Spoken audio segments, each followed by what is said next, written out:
হুকুমগুলো কোথায় মানবা? ওই গাছে মানবা, মাঠে, হাসপাতালে, রেল স্টেশনে, টেলিভিশনে, গাজার আড্ডায়, মদখানায় না। হুকুম মানতে হবে তোমার দেহের ভিতরে। কোথায়? যখন দেহের ভিতরে তাকাইবা তখন কোথায় কোথায় আল্লাহ তোমাকে কালেমার হুকুম দিয়েছে তালাশ করো। তালাশ করলে দেখবা এই 12টি অঙ্গ দাঁড়াই যাবে। যে 12টা অঙ্গের কথা বলা হয়েছে, আল্লাহর হুকুমগুলো প্রত্যেকটা 12টা অঙ্গকে ঘিরে হুকুম করা হয়েছে। সুতরাং এর দ্বারা কি বোঝা যাচ্ছে?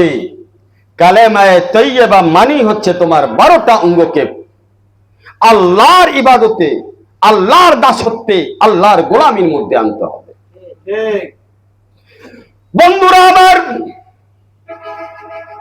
হযরত ইউসুফ আলাইহিস সালাম সহ তাদের ভাই সহ মোট কয়জন ছিল? 12 জন ছিল কিনা? আহাদা আশারা কাওকাবান, 11 জন। ইউসুফ আলাইহিস সালাম একজন, 12 জন। যখন কোন বান্দা কালেমার হক আদায় করে, একজনের কারণে 11 জনের গুনাহ মাফ হয়ে যায়। ইউসুফ আলাইহিস সালামের সাথে অন্যায় করেছিল 11 জনে, কিন্তু যারা যখন ইউসুফ আলাইহিস সালামকে নবী মানলো, আল্লাহর একত্ববাদকে স্বীকার করলো এবং ইউসুফ আলাইহিস সালাম তাদের জন্য ইস্তেগফার করলেন। কারণ ইউসুফ আলাইহিস সালাম একমাত্র ব্যক্তি ছিল যে কালেমার 12টি হরফের উপরে পরিপূর্ণ হক আদায় করেছে। যে কালেমার 12টি হরফের উপরে পরিপূর্ণ হক আদায় করে, তার দরখাস্ত আল্লাহ কবুল করেন এবং 11 জনের গুনাহ মাফ করে দেন। সুতরাং এই আহাদা আশারা কাওকাবানকে আল্লাহ মাফ করে দিলেন ইউসুফ আলাইহিস সালাতু ওয়াস সালামের দরখাস্তের কারণে। বন্ধুরা আমার, ইলম কাকে বলা হয়?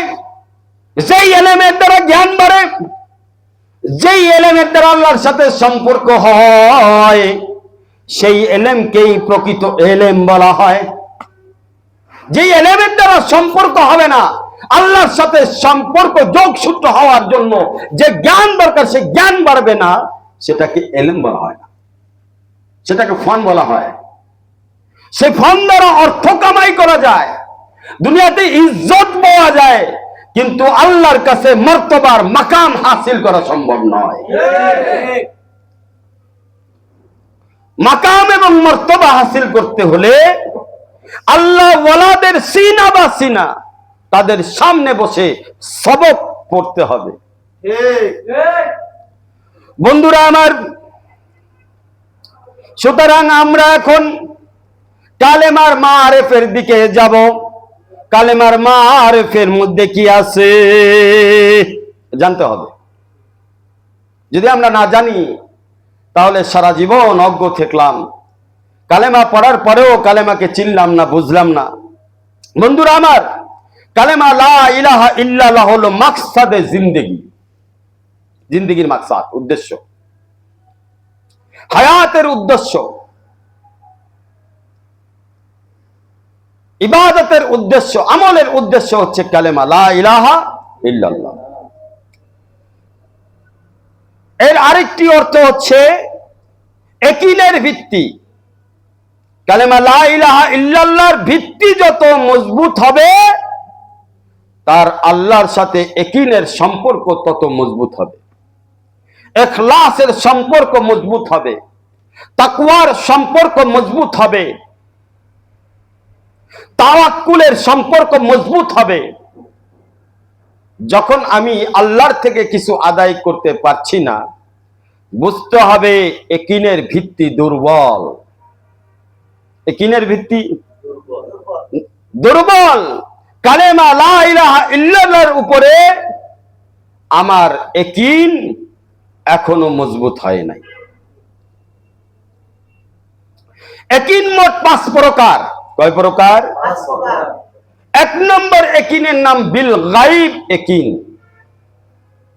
আল্লাহকে না দেখে বিশ্বাস করা।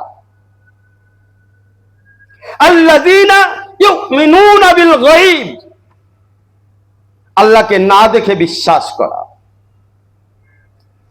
এই ইয়াকিন মানুষকে আল্লাহর সাথে সম্পর্ক করায়, তবে এই ইয়াকিন মানুষকে আল্লাহর সাথে সম্পর্কের ভিত্তিকে মজবুত করার জন্য যথেষ্ট নয়। এরপরে আরেকটা ইয়াকিন লাগবে, সেই ইয়াকিনের নাম ইলমুল ইয়াকিন, অর্থাৎ ওই ইলম লাগবে, ওই জ্ঞান লাগবে, যেই জ্ঞানের মাধ্যমে কালেমার ইয়াকিন দিলের মধ্যে পাকাপোক্তভাবে বসে যায়। 3 নম্বর বিষয় হচ্ছে আইনুল ইয়াকিন। ইলমুল ইয়াকিন সাধারণত উলামায়ে কেরামদের থাকে, তারা কিতাবাদি কোরআনের গবেষণা করে কালেমার ইয়াকিনকে ইলমুল ইয়াকিনে পরিণত করে। আইনুল ইয়াকিন